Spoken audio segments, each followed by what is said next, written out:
President Schaefer, Vice President Gagne, Board Clerk Hernandez, Board Members Cruz, and no, it's not here, Superintendent Enfield, District Cabinet, and Community. First, I want to publicly thank our educators for completing the LCAP survey that the district provided. We submitted more responses to the district than ever before. I attribute this to the fact that our educators have seen our input in the LCAP and trust that our input will again be considered and included.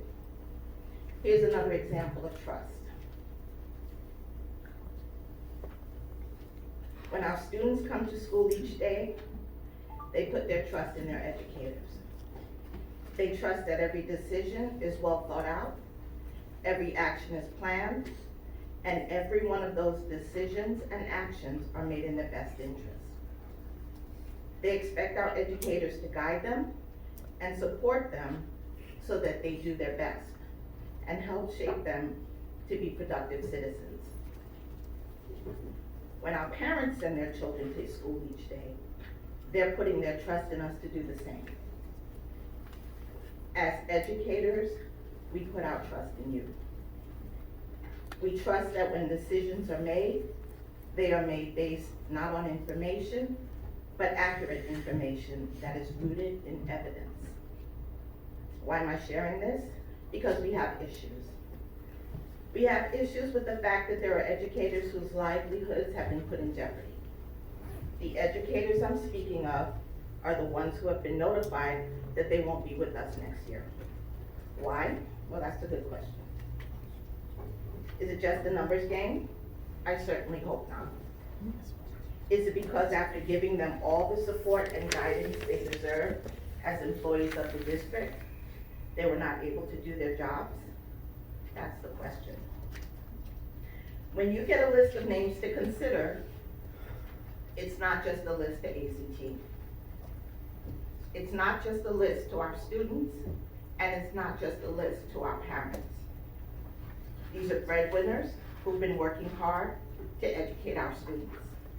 And for whatever reason, after 1 or after 2 years, just when they're about to be permanent, they're deemed not good enough.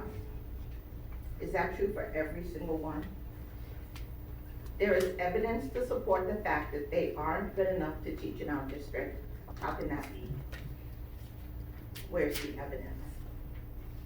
I hope that there is evidence. What would it take to convince you that teachers can perform their duties and be successful as educators? Maybe a good observation, a good evaluation.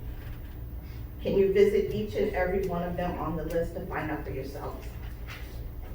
I think this would be a good practice moving forward because your decisions not only affect the educator, it affects their school and it affects their families.